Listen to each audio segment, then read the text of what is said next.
I drank alcoholically to the extent that I could as a young person with not that much money. We drank cider sitting on park benches. And I got a job in hospitality working for a restaurant group in the city, and I was running events and running marketing campaigns. And suddenly I really believed my own hype and thought I was quite fabulous and, wined and dined rich people. And then suddenly someone offered me a line of cocaine and I'm like, well, this is an upgrade. Things spiraled really quickly for me. It was me not making plans to meet someone for breakfast or for a coffee pre-midday because I would still be awake from the night before. It was me not turning up on time for work. It was my alarm going off at 7:30 to tell me to get up, have a shower and go to my job, but I'm still doing cocaine off of a club toilet. Where did God show up in all this eventually? I can remember turning on like a Christian radio station, one of those ones on Freeview where you've got to keep going up the channels until, you've gone way past Babe Station. And I was like, right, God, if you're there, there'll be a sign. And there wasn't. And I was like, well, and that's that then. But I eventually told my sister, and then it was my friends who sat me down and said I needed to do something about it. And they told me to go to a recovery group. I moved to Paris and I pushed my ear up against this big old door in this ancient building that had been converted into a community centre. And I just heard them speaking French. And in theory, it was a bilingual meeting. So you can go there and speak English, but no one was. So I was like, I'm in the wrong place. And I turned to walk down the stairs and there was a lift door and the door opened and this woman stepped out, said something to me in French. And I was like, oh no, it's just, I'm in the wrong place. And she was like, are you here for the meeting in English? And I said, yes. And she said, you can sit next to me. And she just scooped my arm and walked me through that door. We're all liable to allow something to take too big a place in our lives. I can be addicted to anything, to golf, to gossiping, to cigarettes, to food, to pride, to success. We're living constantly on a scale of idolatry. The 12 steps are incredibly effective. So many of the steps are totally contingent upon there being a higher power and therefore something more powerful than the individual's addiction. What is it about this acknowledgement of something higher that's so important to those steps or to recovery in general?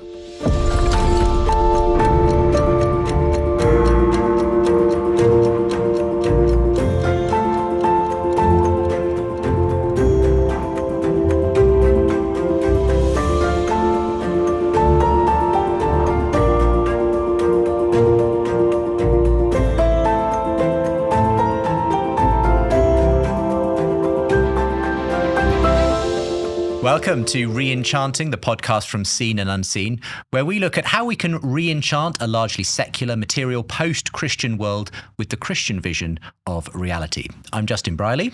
And I'm Belle Tindall. And today we're really excited to be joined by Lauren Windle, who is a journalist, author, speaker and presenter. You've got more details, Belle. Always got more details on Lauren. So Lauren specialises in faith, recovery and love. Her words have graced the likes of Vogue, Huffington Post, Marie Claire and our very own Seen and Unseen, which I can't not mention. And that's not to mention her books, Notes on Love, Being Single and Dating in a Marriage-Obsessed Church, and the brand new Notes on Feminism, Being a Woman in a Male-Led Church. We're looking forward to hearing all about that, Lauren. And we're going to be speaking to you about a lot, your journey with addiction, recovery, faith, the intersection between Christianity and feminism, as per your most recent book, and your perspective, as a Christian in the church, and many of the pervasive questions being asked by today's culture, which you engage with so brilliantly with in your writing. So thank you for joining us. Thank you so much for having me. I feel like I'm on the starting blocks of something pretty epic here. A marathon-like podcast covering all issues. This is your life, Lauren Windle. Ready for the red book. I know. Well, I feel like we've got an hour of Lauren Windle. So I was like, what? Squeeze everything I've ever wanted to talk to her about into it. Squeeze me, Belle. I'm ready. Well, before I can tell you two are friends. That Yes, this is not the first time you've met. Should clarify, somehow. we know each other. And do you know what? Lauren so kindly lends me her spare room for me to record this in London. So on behalf of Re-Enchanting, Lauren. Just to clarify, this isn't my spare room. You I stay in it. I leave go here and I sleep stay in a bed in my house and then come back. Thanks for the clarification. Yeah. Anyway. But before we move on to any of that, our first question is always the same, and it's always library inspired, and it's, what are you reading right now? Right. This is a bit of a cheat because I've just finished it. Oh, it counts. Finished it. Yeah, go on. It's Wait, on the edge of politics? By Rory Stewart. Politics on the Edge. Politics on the Edge. Politics on Oh, the as I Edge. said, I was like, how have I managed to forget the name? But it's by Rory Stewart. I'm not big into... I read Alan Johnson's book, This Boy, a while back, which was amazing, but it's not about politics. It's about sort of his life and what influenced his politics later. So I'd say this is my first actual political memoir. And I just lapped it up. I'm really... I don't know if he's great or I'm impressionable, because I'm pretty convinced that he should be our Prime Minister now. There's a general consensus from people who have read that book. I think you're aware that he joined us earlier in this season. Right, yes. Yes. Because on my way in here, I walked past him and I'm kicking myself for not asking for a selfie. There you go. Absolutely Missed your kicking chance. myself. I know. My favourite part of that story, though, is that you thought it was him, went and asked reception, and then said, I'm going to go out for a final look. But he'd already gone. Either on the bus or in a taxi or something. But just like that, poof, he had disappeared. So you've got to catch Rory Stewart while you can, really. You can. Yeah. Much like Pokemon. Yeah. Yes. We're going to talk about lots of things today, not just Rory Stewart and your great love of him, but also your work. Let's start with you and your story, though. You have Christian faith, but tell us, how did that faith shape in any way your upbringing and so on? Yeah, my mum was and is a practicing Christian, and she took us to church, and my dad was less interested in faith and church and Christianity. He actually had a really terrible experience raised as a Catholic at a boarding school run by Jesuit nuns, and I think he just thought, this isn't for me. So he ducked away, but my mum, absolutely invested, really strong in her faith, great prayer life, took me to church, introduced me to all of it, and church just wasn't for me. I definitely got, I'd like to say, as much as a child can, the God thing. And I liked the idea of it, and I prayed, and I believed I was hearing from God at times and things like that. And I got quite excited about that element of faith. But Christians did not appeal to me particularly. I found them judgmental. I was exposed to, at a distance, husbands who were physically abusive towards their wives for not being sufficiently obedient, church leaders leaving their families for members of the congregation, youth leaders copping off with girls as soon as they turned 16. And it just built a picture to me of an environment and a world I had no interest in being a part of. And then on top of that, I felt the weight of the rules of being a Christian. It's particularly as you go into sort of teenage years, you are a successful Christian teenager if you're not drinking, taking drugs, or shagging anyone. And that's it. No one talks about your character or your personality or your pride or your humility or anything like that. It's just tick those 3 boxes and your Sunday school teacher is nailing it. And actually, it just wasn't for me. So as soon as I was given the opportunity to stop going, I stopped.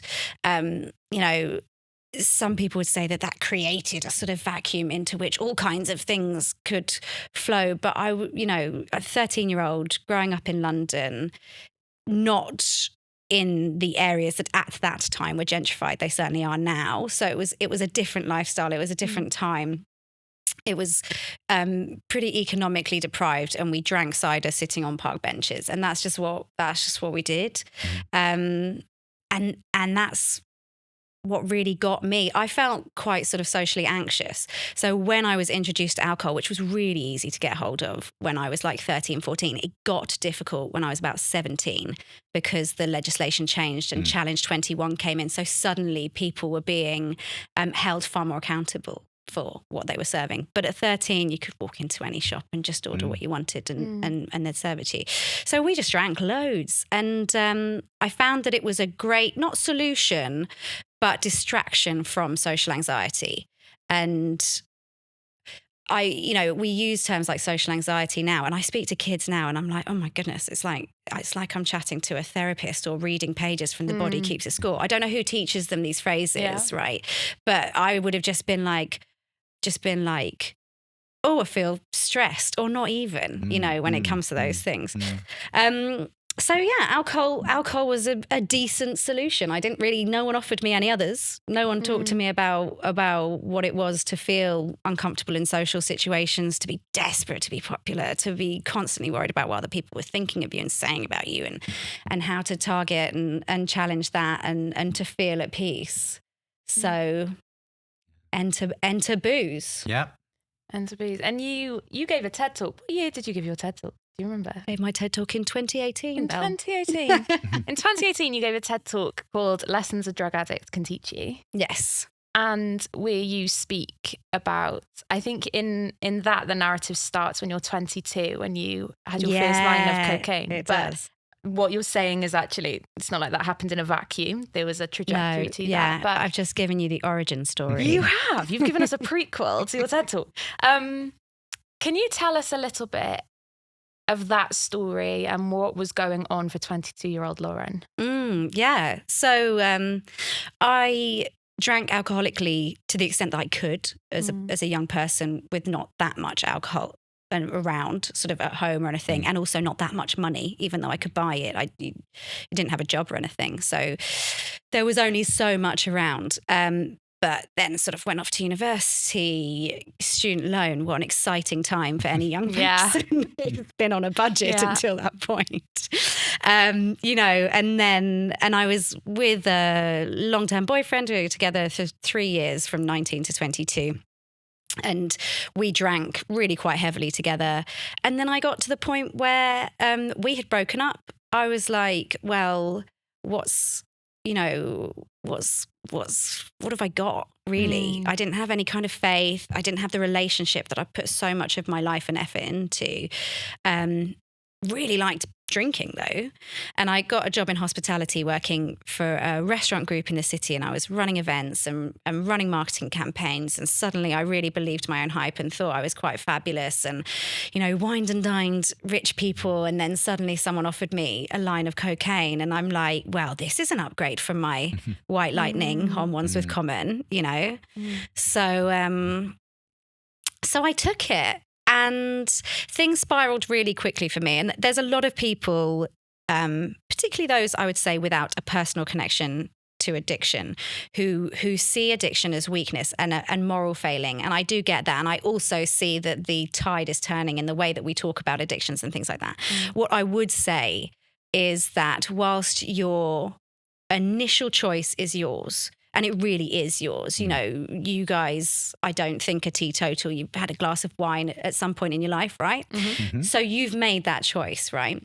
Just as I made a choice to take cocaine. But by the time I realized how important it was for me personally to make a different choice, to make a better choice, my ability to do so from my own free will was completely gone. And ideally, in the life of a moderate drinker, I could say a moderate drug taker, but I am of the opinion that we're better off in a sort of abstinence space when it comes to drugs. But in the life of a moderate drinker, by the time they realise that things are going a bit wrong and alcohol isn't serving them, and we see it all the time now, people feel socially anxious and things like that, and they stop. And that's great, but that's not what addiction feels like. And so what was addiction like? Because I guess a lot of people do think, well, yeah, there's people who exist who just sort of take the odd line of cocaine. It sounds like you were like that. Actually not that version. So what did that look like? Was it just a kind of dependency thing in the end that you needed a line to get up in the morning? What was the kind of... No, not to get up in the morning. And well, I guess there's different elements, and this could be the whole podcast, me talking about the physical, social, mental, emotional, spiritual impact of that addiction and outworking of it in my life. I guess practically, like scheduling wise, I was pretty much either high or on a come down. Right. I remember having a boyfriend for like 3 months in that time who also took a reasonable amount of drugs, and he said he had never seen me either sort of sober or not hungover. There was no sort of neutral ground. It was either recovering in order to keep going or sort of ploughing on. I mean, in terms of sort of drug use, what started off as once or twice, maybe weekend, maybe once in the week, was turning into 4 or 5 nights a week.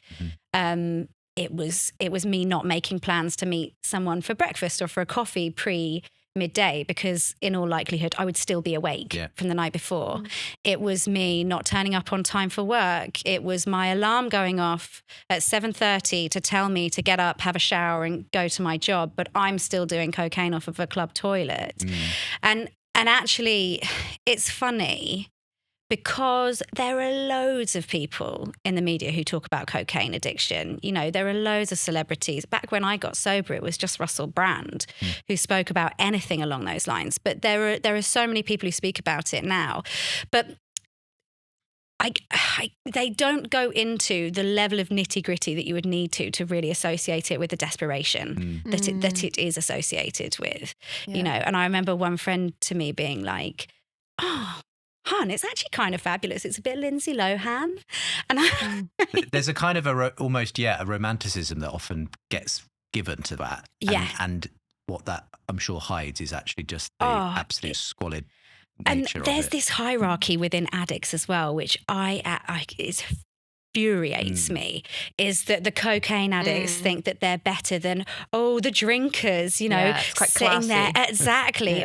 They're just knocking back their booze, getting the shakes. But then obviously the drinkers think that they're better than, say, heroin addicts, who think that they're better than, say, crystal meth addicts. And then everyone's looking down on porn and sex addicts. And you're like, come on guys, we're the same. We just came across a different crutch at a different time.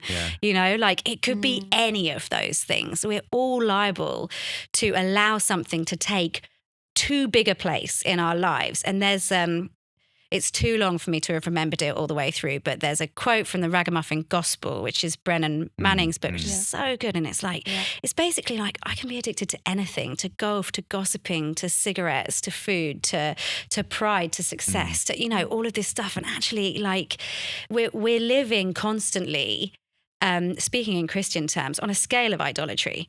And right at the top, you've got me with drugs and alcohol. Right at the bottom, you've got me with, actually never got into gambling. Like, I'm quite happy to, if someone's having their birthday at the Dogs, to turn up, you know, spend £20 and then that's me done. You know, some people think that that's completely unfathomable, you know, but, and then there's like the midway, me with my phone. I'm definitely too close up that scale of idolatry than I, that's probably closer to home for a lot of people, you know, these days, that there are lots of types of addiction that exist out there. Where did God show up in all this eventually? Oh gosh, absolutely ignored me. No, joking. God, who? No, like there were definitely times when, in the sort of depths of it, when I wasn't washing, when I wasn't communicating with my friends properly, when I was just so desperate and alone and staying up late into the night. I can remember turning on like a Christian radio station, one of those ones on Freeview where you've got to keep going up the channels until, you know, you've gone way past Babe Station. You're like, you're in the thousands at this point. You're in the thousands. No one even knows it's there, but it is. And I like found a Christian channel and I was like, right, God, if you're there, there'll be a sign. And there wasn't. And I was like, well, and that's that then, you know, dust that chapter off and back it away. But I eventually, when things really got bad, told my sister what I'd been doing. And she's the prodigal one who stuck around and got no credit for it. And I'm the one who like gets the fanfare for sort of messing everything up and then coming back. And she was phenomenal. I spoke to her. It was after work on a Friday. I was supposed to have gone into work. I didn't. I had sat up all night taking cocaine with an ex-boyfriend who I'd already broken up with. But when I realised I didn't have anyone to sit with me, sort of summoned him back in a very careless sort of way. But he liked drugs too, so he didn't complain. And then we sort of sat up taking drugs till 7:30, 8 o'clock. Alarm goes off. I call my boss. I say, I'm high. I'm not coming. And that was it. And it was clear to the people I worked with that I was getting increasingly out of hand. So I think that she recognised that I was unwell rather than completely unruly. But obviously that is an unacceptable practice to do as an employee. So she said, okay, sleep it off. I'm going to mark you down as ill today. And then I'm going to call you at 6 o'clock and we'll have a conversation. But before she did, I called my sister and said, as soon as you finish work, can you come round? And I just said, I need help. I'm like, she knew I drank a lot. She knew I partied a lot. You know, this is back before anyone thought through what they put on Facebook. You know, we were reasonably transparent about sort of being out at 3 a.m. on a Wednesday. So she was fully aware. And she moved me out of my flat, which I lived in on my own because it didn't feel particularly healthy for me to be in that space, my sort of drug den of iniquity ripped away from me. And then she took me to church on the Sunday. I didn't really get it. I thought that they were nice. They were talking about that street pastor thing where they go and pray over drunk people. And I was like, what losers? No one's going to want that. You know, people are going to think like, what are you doing here? I have now learned more about the ministry and I think it's an incredible ministry. Quite cool. But as a sort of drug addict who fell out of clubs regularly, could just picture myself going, no, sort of pushing them off. But no, I've since changed my perspective. But then I just thought like, oh, that's nice. They do good stuff, don't they? Off I go home. Didn't think much more about it. And my sister was gutted because she was like, you know, she came. She agreed to come. She showed up. God, why aren't you grabbing her? And then she made me quit my job. So I had some time to reflect on like what I wanted to. She worked in HR at the time. So she just sort of chucked my name into a template, said, sign this and hand it in. And on Monday I did because I just didn't really think I couldn't because she was quite forceful about it. So I chose something else. I moved out of London, got away from drug dealers and party friends, and that kind of went okay for a while. But I quickly found other sources of drugs in this new place. And then it was my friends who sat me down and said I needed to do something about it. And they told me to go to a recovery group. And I thought, well, that's going to be... I was annoyed. I thought that they'd overstepped. But I did think, like, if this will buy me some time, if they'll get off my back a bit, then I'll do it. And what excellent people watching. You know, you've seen the films, you've seen the TV shows, like, hi, my name's Lauren and I'm an addict. Anecdotes for the rest of your life. Oh, the tales I could tell down at the pub after a couple of those meetings, you know. And that was my mindset. And I'd say this is when... There are loads of times where you can see sort of God was maybe knocking at the door a little bit. But I'd say from that moment, that's when I was like, he's come for me. Because I was in France, I moved to Paris, and I pushed my ear up against this big old door in this ancient, like gorgeous building that had been converted into a community centre. And I just heard them speaking French. And in theory, it was a bilingual meeting. So you can go there and speak English, but no one was. So I was like, I'm in the wrong place. And I turned to walk down the stairs and there was a lift door. Every Paris building has lifts. And the door opened and this woman stepped out, said something to me in French. And I was like, oh no, it's just, I'm in the wrong place. And she was like, are you here for the meeting in English? I said, yes. And she said, you can sit next to me. And she just scooped my arm and walked me through that door. Wow. And when I walked in, usually if you go to a drug support meeting, it tends to be... women find it hard to find a group that isn't dominated by men. They just are. And often men who are sort of 50 plus, right? Which is why a lot of those groups have a women's group, you know, and also some of the things that come up are different and you want a sort of maybe a space where there are men's groups as well. It's not exclusively, but those sort of segregated environments are actually quite helpful for some of the things that come up for women in recovery. But I walked into this room and it was all bar one women in their 20s who were about 3 months sober. So it was just within touching distance for me. And they took me for lunch afterwards and they told me their stories. And having thought I was going there as a sort of, you know, distant observer, I just cried. I heard people say things that I also felt, but I had never heard said out loud.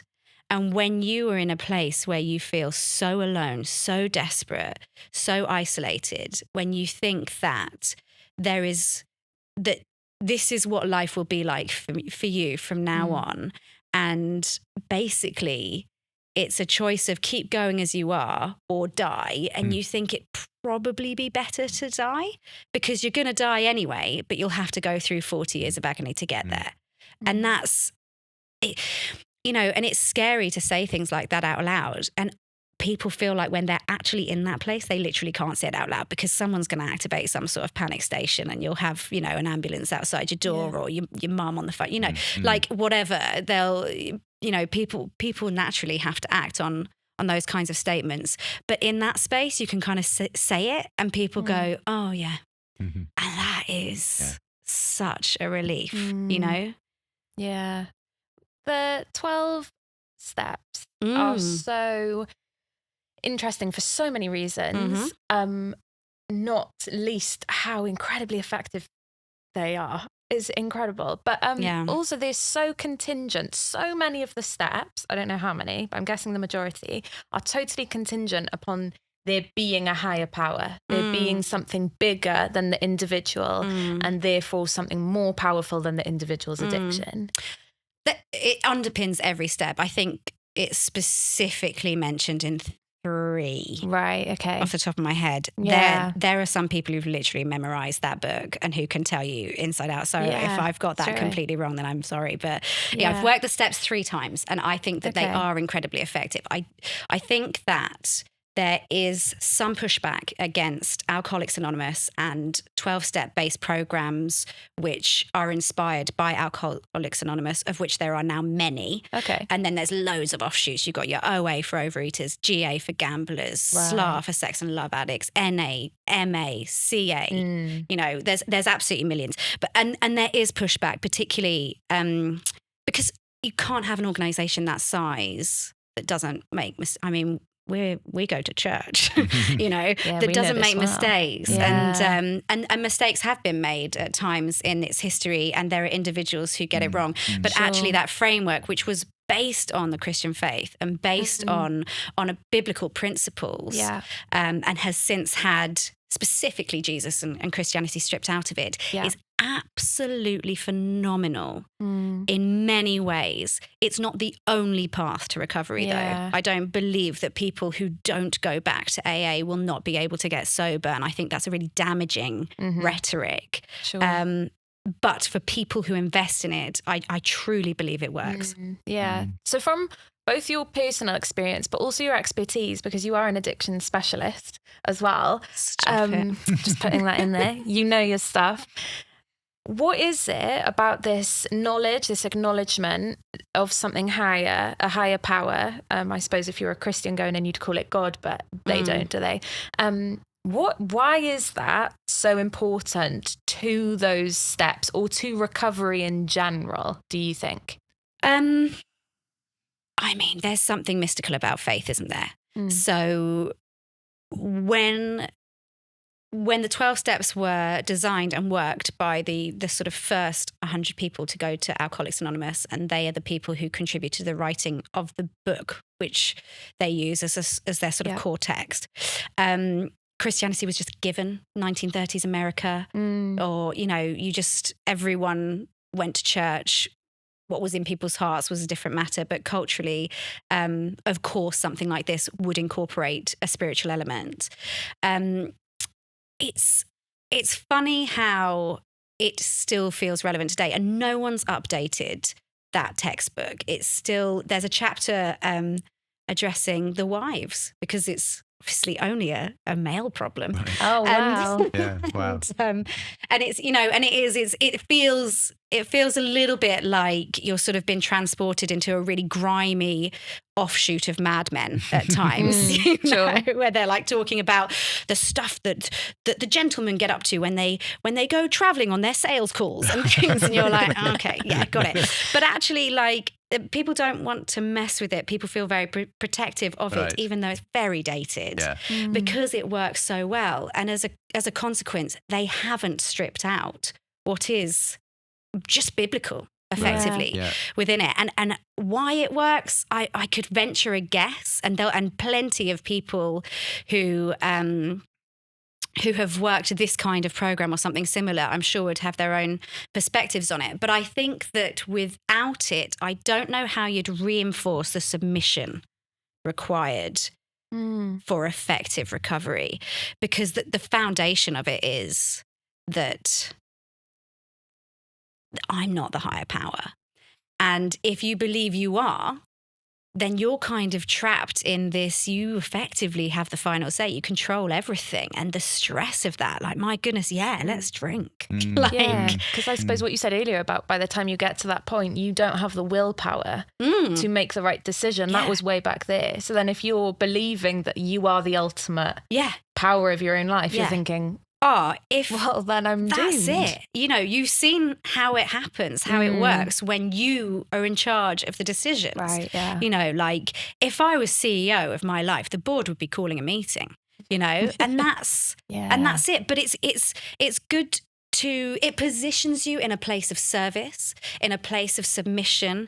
It positions you in a framework that is so much better, and it gives you something to trust in that isn't just your own free will and your own willpower and things like that, you know. And actually, I think that is incredibly valuable. I think that everyone should do the 12 steps.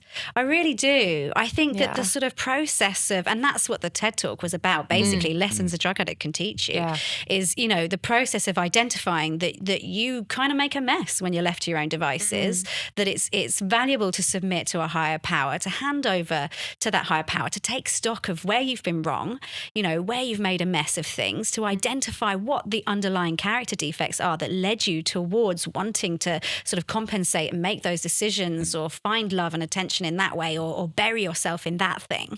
You know, we could all do that. Then to hand those character defects to a higher power, go out there and say sorry when you've made a mess, which is agony, but genuinely the best thing you can do. Again, such a biblical principle. Because like, you have to do that quite literally in one of the steps, don't you? When you, as in, you actually have to say the word sorry. Go up to someone's face and say the word sorry. Oh yeah, it's not theoretical. You can't just be sorry. You have to express. But you know, your sometimes sorrow. you can just kind of like, I don't know, you can kind of reconcile situations in your mind, and you can kind of like dodge it a little. You don't get that option in this process. Like you're doing it. When I remember my sponsor talking me through how to make amends to someone, and she was like, right, scenario, someone comes and calls you a bleep, bleep, bleep, bleep, something really rude, right? And then you slap them. And then I say to you, why have you slapped them? You know, what's going on here? And you go, well, they called me. No, I don't need to know what they did. You're only responsible for your side of that interaction. There may be things that prompted or goaded you, but ultimately you need to be a person who does not react in that way when somebody treats you badly. So that's it. So you go up to that person, you say, and what's really good about this as well, I still use this framework to apologize. You do it promptly. You explain what you're apologizing for. You actually apologize. You don't just say like, yeah, I've been thinking that was a bit bad. You say the words, I'm sorry, or I'd like to apologize to you for this. And then you say to them, is there anything else that you would like to bring up that maybe you feel I haven't addressed? Wow. And you hear them out. Yeah. But you do that from a place of humility, and that is, you're no better, but you're no worse. You apologize once and you mean it. You don't grovel. You hold your head up high. Their response to it is hopefully positive, but actually irrelevant, because you have done what you know to be right, and that is it. Yeah. And then that's you done. It's an amazing story. And I guess it was a long path to recovery, and I'm guessing in some ways it's, you never stop learning the lessons and so on. It's a lifelong process. But I think there is a sort of a particular day you mark each year. Is that right? To celebrate recovery, to celebrate sobriety. Tell us about the birthday parties and what you do to mark it. I subscribe to the idea that nothing should ever knowingly be under celebrated. No, I love that. So if you saw my house right now, Christmas has vomited all over everything. And at that's the time how I like of recording, we're in December and running up to sorry. Christmas. That's fine. That's fine. But if you saw my house right now, Easter has eggs everywhere. Oh, relentless. No. Carry on. Do you want me to answer that? No, you can keep going. You can keep going. So 22nd of April is my sobriety date. and I got sober in 2014. So I'm coming up to, and you never round up in recovery. I am 9.5 years or so. But if I were rounding up, I would be 10 years, which I'm not. Right. But I am very much looking forward to continuing my journey of recovery. Into the 10th year. Yeah. To hit that decade, which is a bit wild, really, because it makes me feel quite old. But I did get sober pretty young. Right. I got sober at 25 and I'm now 35. And I say that because if I don't make it clear, people are sitting there doing the maths for ages and they stop listening to me and they're like, gosh, well, I wonder what age that was. And they're like, well, she went to school in that year. So just save everyone a lot of time. Yeah, exactly. You don't have to Google it. You don't have to DM me. I'm 35. And so I celebrate in quite ridiculous ways. And it started off with like, oh, I'll just have my friends over for dinner. Or first time we had a black tie dinner where everyone just wore long dresses. And yeah, exactly. And we just made a fuss. And over the years, I've done various things, sort of afternoon teas and stuff. I would say I'm getting more ridiculous. Last year, my 9th birthday, I marked with a pillow fight. Excellent. Where it was BYOP. And bring your own pillow. Yes, right. Of course. I mean, I don't have all those. There was about 30 of us who went to a green on an estate just around the back of my house. And then my 6-year-old nephew and 5-year-old niece captained a team each, naturally, and basically just talked through strategy. Best practice when it comes to pillow fights. And then we just set everyone loose on each other. And unfortunately, a few feathered pillows were casualties of the battle. And then a nearby neighbour came and shouted at us. So as we were all Christians, we went and got a rake and did quite a sort of performative cleaning up operation afterwards. But yeah, it was great. And this year I am going big and going to Sicily. Ooh, I know. Wow. Well, actually, no, that's a lie. I should start by saying I'm going big and I'm running the London Marathon, which is the day before, on the 21st of April. And I'm doing that for the Forward Trust, which is a addiction charity. And then my prize for both 10 years sobriety and the most horrific exercise feat anyone could ever do will be a week in Sicily, which I'm really looking forward to. Amazing. There are, like you said earlier, there are many, many sober voices now and voices from people who are in recovery. And that's such a wonderful thing. But yours is a particularly enchanting one in that your recovery, and it's laced with celebration, and it's not like you gloss over the hard parts or the struggles. You're also really wise in pointing those out and highlighting them for people who have ignorance in all sorts of directions. But you really enchant sobriety and recovery, and yeah, like I say, it's all framed with celebration and joy, and I think I've seen you use this phrase where you gave up everything for one thing, and now you've given up one thing and you've got everything. And I just think that's just so beautiful. Another thing that seems to be a non-negotiable for you is community. Oh, yeah. Yeah, which kind of goes hand in hand with the celebration, the pillow fights, all of this sort of thing. Yeah, and you've got to have people to pillow fight. You've got to have people to pillow fight. Yes, that is why individualism sucks. I know. Put that on a t-shirt. Just trying to battle yourself with a pillow. Yeah, oh, I know. I can imagine, though, that in the days when you were in the drug scene, there was a sense of community there that it was kind of, it gave you something of a sort of place to kind of find people and feel like you were with others. It's not like organised crime. I've been watching a bit of the old, mafia documentaries and stuff, and it really feels like those guys have got some sort of like honour among thieves and sort of conduct and family thing. It's really every man for themselves in addiction. You're just there pretending you haven't got a gram in your back pocket because you don't want to have to share it, sneaking off to the toilet, taking your own, going back, taking some of someone else's. We all, no one's kind to each other. Everyone has got one objective, and it's nice to do that with someone sitting next to you, but if it means less drugs, happy to go it alone. Okay. Yeah. So community is something you really discovered in that sense. It's new to me. Post drugs. I would say. Yes. And actually community, having had that experience of church that I did not enjoy at all. It was church that showed me community. Because when I first came back, and that was it was a few days after the 22nd of April, 2014, when I went to that first meeting. And then I sort of got into this higher power business with the whole 12 steps and was like, oh, better work that out. Walked into a church and I stuck around because of the community. One church service and then they brought me into sort of women's Bible study. It's not enough to get you getting it. It's not enough to get you like thinking like, oh, this Jesus guy's worth showing up for. Sure. So I just showed up because they were nice and kind and, you know, sort of what I didn't know at the time is what we're talking about here is like sort of fruits of the Spirit, and I felt it from them, but I wouldn't have known that was even a biblical construct. I didn't have a Bible, you know, which the vicar's wife was appalled by, absolutely scrabbling round to get me one. My Bible still has it's dedicated to her daughter on her graduation. She's like, just take this. She won't mind. Sally won't mind. I love she probably had plenty of Bibles. Yeah, I mean, child of a vicar, exactly. Coming out of her ears. So yeah, and actually that community was really important to me, and it's something that I've been very proactive in nurturing and growing, particularly when I came back to London, because that was all when I was still in Paris.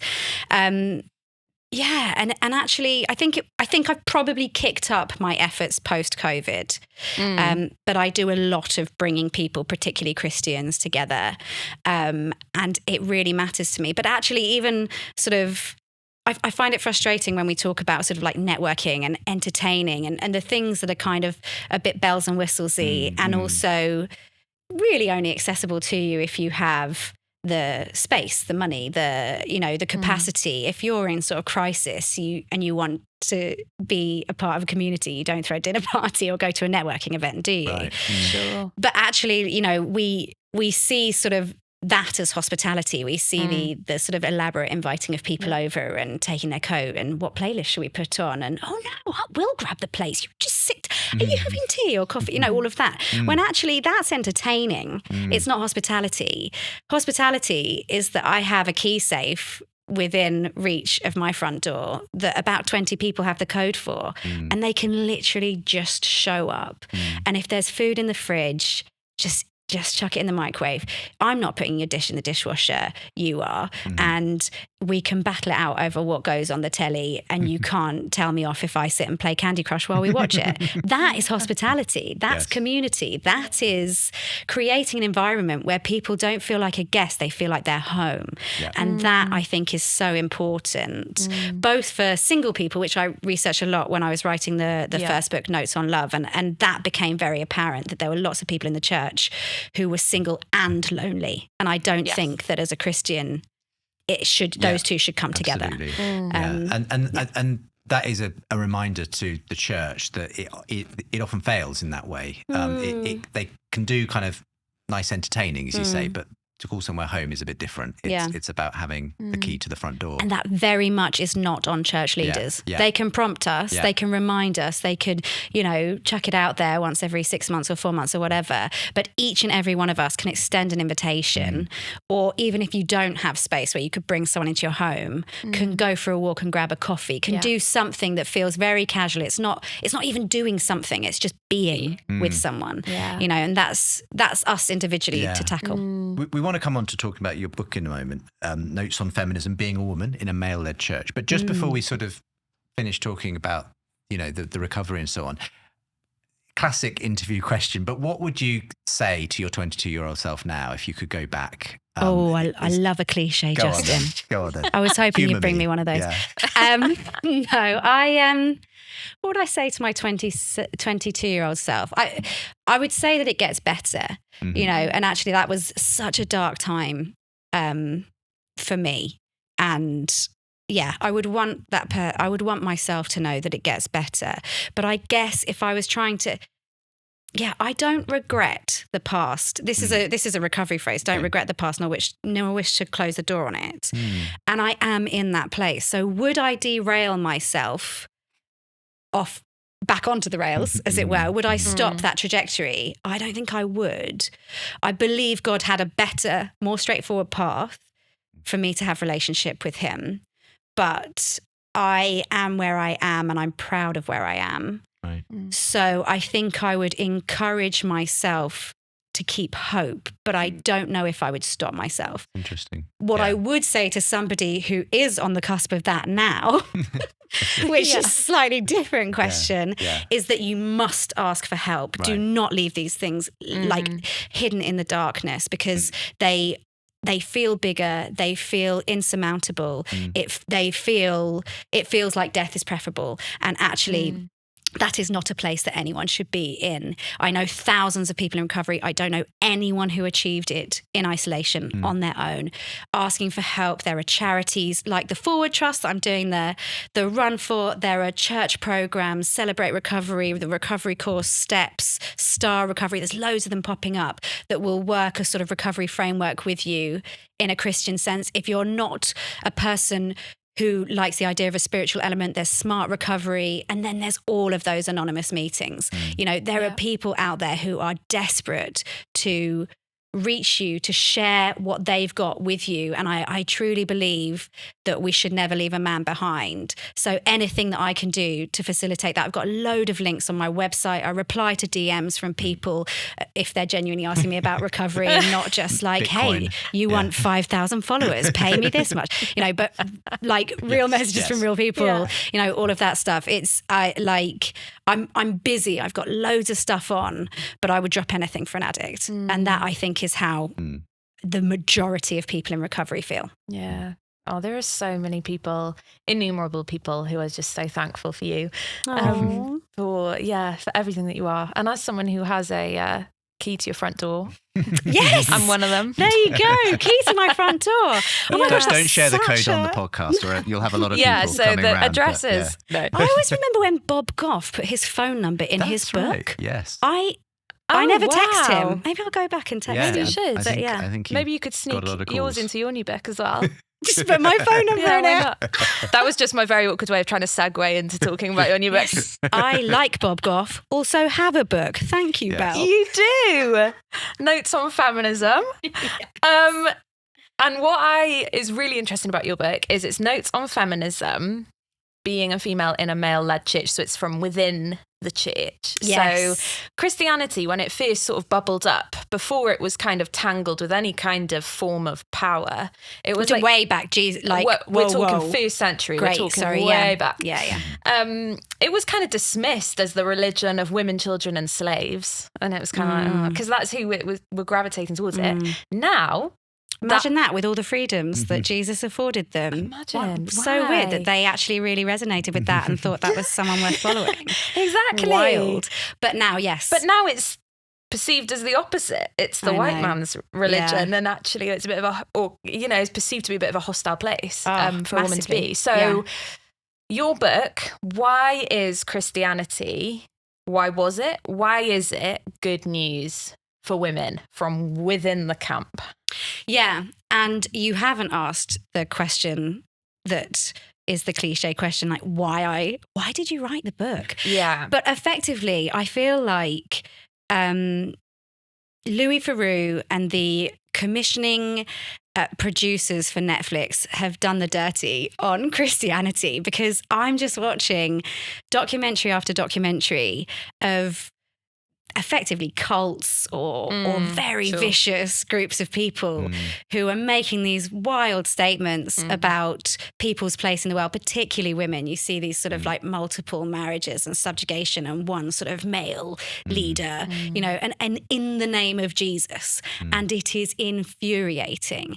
And as somebody who came to faith properly, like whilst I'd sort of was culturally Christian and dabbled with it and had a faith as a child, but sort of adult faith at 25, it was a huge barrier to me, because I'm like, so what? I'm going to walk in here and suddenly all of these things that are important to me, I'm going to have to let go of in favour of bowing to the authority of a man who I don't know or know if I respect or anything like that. And actually, when I say that, I don't mean Jesus, I mean a church leader, because the vast majority of male church leaders. I think but I would have felt the same about Jesus anyway, because I didn't know him at the time. Yeah, but no, I think what you're experiencing is really common. Yeah. I think a lot of women have that thought of like, Jesus might be appealing.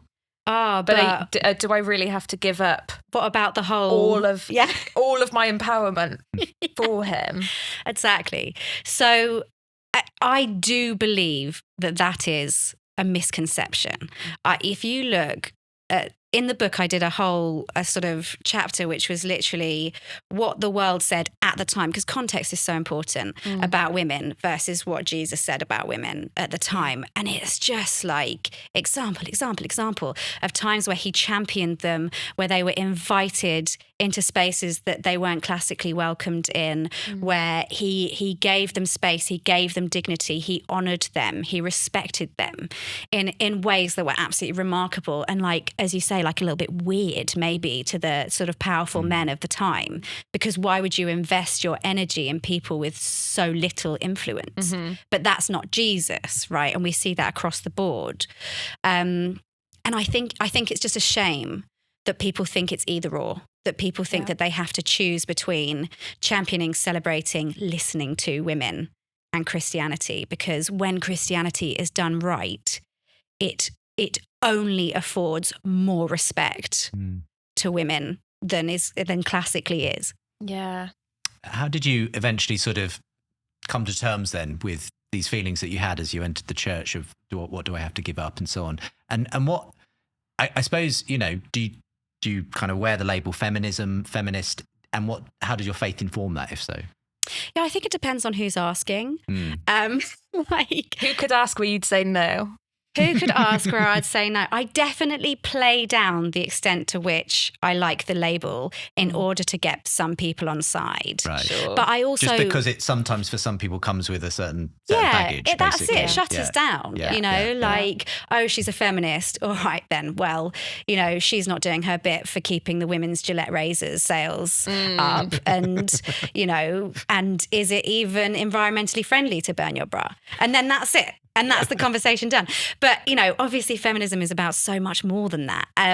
What I found speaking to women in the church, and I tried all sort of denominations, ethnicities, cultural backgrounds, is that I'd say like 70% of the people I spoke to said that they probably wouldn't want to use the word feminist. But then when I asked about their beliefs, their ideology, how they felt women should be treated, they basically listed a sort of feminist manifesto, you know. So I think the word is problematic now. And one of the conclusions in the book is basically like, I don't care what you call yourself, but I do need you to be looking out for some of these things which are still not fixed in society and in the church and have a negative impact on women. So whether we use the word, I'm indifferent to, obviously I put it on the cover. They tried to put the word patriarchy on the cover as well. And I was like, surely we all agree that's a step too far. Like, we want people to buy my book. We want people to buy my book, guys, you know? Lauren's got to eat. But I mean, that's it. Unfortunately, some words are so loaded these days that some people will just write someone off if they use that terminology and so on. Exactly. But so it's kind of stealing past that to kind of help people see that actually, you know, we need to have a more nuanced conversation. And for a long time, when I was growing in my faith, growing in my personal relationship with Jesus, my understanding of Christianity, I did believe, truly, I believed that Christianity was sexist, but I was here anyway. Right. And I thought, like, you just have to make compromises. Presumably that means somewhere along the line I'm wrong, but I don't know where, and I just don't want to scratch at that, you know, surface. I don't want to open Pandora's box and find out that actually, you know, when it comes to it, God prizes men more than women, and I shouldn't be invited to give a sermon in a church. And, you know, I just thought, keep your head down, do what you're doing. People are inviting you to speak in a church. Don't think too much about the theology, you know, and just get it done. And I said that effectively to my spiritual advisor, and she was like, you can look into this, you can research this, you can pick this apart. You will not find God on the wrong side of it. And that was it. Right. There's no wrong side when it comes to where God is on it. And I did, and I started to reframe what the Bible, what I believed the Bible was saying. And there's this whole, I'm not a theologian, I'm a journalist, and I've pulled together what I believe to be some of the, not all of obviously, the pertinent things that we can be having a conversation about in an accessible way. Of course, there's Bible and theology in the book and in my reasoning. But I was, and I know that there's a lot of discussion around like how we're applying context and where do we stop and what do we take and what do we leave and all of those kinds of things. But actually, I found it phenomenally helpful to hear things that at surface level sound horrific, like a woman having to marry her rapist. Yeah. Right. And then look into it and go, that is so far from what God wants for any woman. And it is not what we see there is not actually the outcome that he thinks is best and healthiest for anyone. There's misunderstanding around that. And that was really freeing for me. A lot of it often is just about coming to be a more wise reader of the Bible and seeing things in their context and so on. But unfortunately, we live in a culture where, the meme that someone will see is, burst out of context and say, this is what Christianity is. So how would you persuade a non-Christian friend who maybe sees Christianity that way? Yeah. And says, I can't believe you're going to church, misogynistic, patriarchal place. What would be like, I don't know, your elevator pitch to someone to say like, hey, it's not what you think it is. Yeah, I suppose 60,000 words doesn't count as an elevator pitch. You could give it. Yeah, well, a lot of my non-Christian friends do feel obliged to buy books I write. So whether they read them or not is very much a different. Yeah, they're there. They've done their bit. Yeah.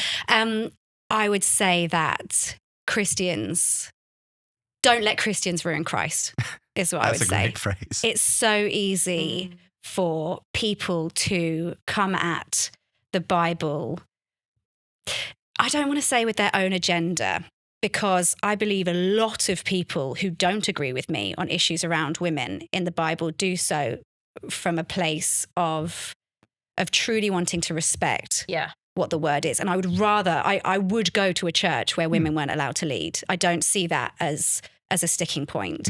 I would rather be in a church that stuck so closely to what they believed the Bible said in a loving way, and therefore wouldn't let a woman lead, than one that believed the Bible said a woman shouldn't lead, but thought, well, everyone's going to shout at us, so we'll do it anyway. And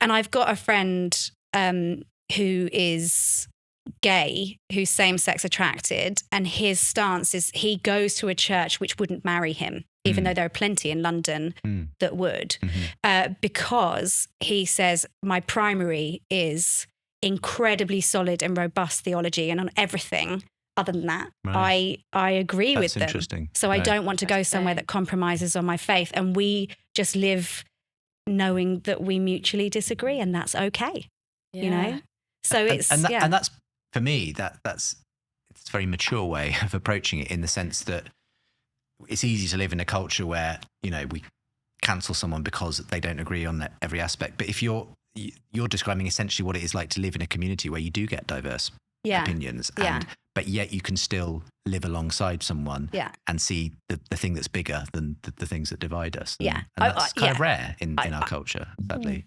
I would love to hope it's not rare in the church. I think that what we see, we're naive if we think what we see in the world isn't represented in the church. But I think that's really valuable. And what I would love from people reading this book is more questions, more conversation, more empathy. But certainly if it was used as a tool for increased rupture, for increased division, that would be a real shame. I believe in egalitarian marriage, which I make clear in the book.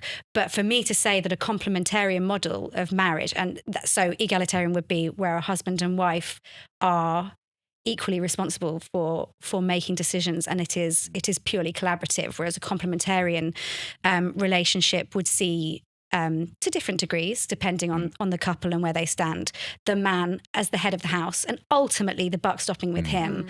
But any sensible couple would see that there is still a huge amount of collaboration, and it's not just sort of charging ahead with a sort of despot at the dinner table. But for me to say that a complementarian model in marriage doesn't work is fundamentally not true, because I don't know, I haven't seen stats on it, but the vast majority of marriages that we've had historically and that we see around the world now, the dynamic is that the man is the head of the family. And I see phenomenal marriages that work in that way. It's not a model that I think would work for me. And it's not a model that I think we have to adhere to. But does it work? Yes, of course it does. It has been used, though, as with anything that can be very fruitful, can be wonderful. You know, it has been used as an excuse for abuse. I mentioned some of the things that I had experienced as a child, seen around me in a church context. You know, that would have definitely been, you know, my wife should be obedient, and here are the consequences if you want. And that is fundamentally wrong. Sure. Anyone who adheres to a complementarian model who doesn't think that's wrong, just hasn't really grasped marriage or faith or many, many, many other things, you know? Sure. So would you say that from going from being at a place where you thought Christianity's sexist, but I'll cross that bridge when I come to it. Or never, depending on how long I can avoid it. Have you got to a place now where you're like, no, Christianity fuels my feminism? Oh my gosh. I just think I think it is so empowering. Yeah. I think that the respect and honor and time and value that God puts on women, not exclusively, but like it is exciting, it is encouraging, it catalyzes so much of what I do. I feel like it's a springboard now in a way that I didn't feel before. And I think that we as church get it wrong, but I no longer believe that God does. And how humble of me. Nailed that one. We're sadly, you know, the hour's flown by and we're running out of time. But whenever I see your name at the top of an article, Lauren, I click it immediately because you're Justin. so. Yeah, I'm not just saying that, honestly, because it's great to meet it's a always fan. going to be because you are so good at pinpointing what's going on in popular culture, especially Gen Z stuff. I feel a bit like I'm sort of. It's all a bit alien to me sometimes. I sound like an old fart, as was one of our guests put it earlier today. But you just seem to have the ability to kind of understand, read, communicate that culture. So this show is going out in the early part of 2024. Yes. What do you see as the kind of cultural trends that you're probably going to be writing and thinking and speaking about? What are the ones that seem to be getting louder? What are we kind of craving? What are you going to be looking into perhaps in the coming year in 2024? Yeah, I think, look, obvious answers are the sort of sense of individualism and AI and and all of that kind of stuff. I think if we're talking about a generation that's younger than me, that aren't policymakers, they're just doing their thing on TikTok, you know, whatever. I think that the biggest challenge to my values and the life that I believe that those young people could have access to is, and actually Belle and I have spoken about this before, are things like sort of mystical curiosity that isn't directed towards Christ, right? So tarot cards, charging up your crystals on witch talk. Thank you very much. And witch lit is the new sort of phenomenon. Yeah, I think this probably isn't advisable across the board for Christians, but there's virtually nothing I don't engage with that is in the mainstream and in the secular. So I've read witch-lit books. I watch Love Island. You know, or hands behind my back. Sometimes you just have to. Someone's got to take one for the team. Do it for you know, all of Justin. You know, and all of those different things. If it's big culturally in terms of a book or a TV show, I want to know. I want to know why. I want to know why people are. I want to know why people are interested. It may entertain me on a superficial level. It may inform my understanding of what people are craving and the way that they're going. So to be honest, I think the biggest driver of our attention is going to be how the algorithms continue to develop. I saw something online that showed the difference between viewing hours, you know, however many billion on Netflix and on TikTok. And that is so many more minutes that people are spending looking at TikTok. And we thought Netflix was addictive. I mean, and I remember, was it the CEO of Netflix who said the only thing he was competing with was sleep? Not anymore, love. Not anymore. Not anymore, love. What's weird about TikTok as well is it's 4 hours of 1 minute clips. Yeah. Well, that's it. So Yeah, the yeah, maths yeah. on that is Exactly. unfathomable. It's a wonder that Vine had to shut down because it's, they were ahead of their time, They weren't were. they? Well, we're glad you're watching TikTok for us and working out. Someone's got to do it. Thank you for watching Married at First Sight for us all. And I've really taken the hit on Married at First Sight, and actually Below Deck as well, all sort of 20 odd seasons. And you're welcome, Thank you. On behalf of us all. I look forward to reading the articles this year. Thank you for Re-Enchanting as well, just the whole area of sobriety, recovery. It's been wonderful to hear your story as well today, Lauren. So thanks for being our guest. Thank you for having me.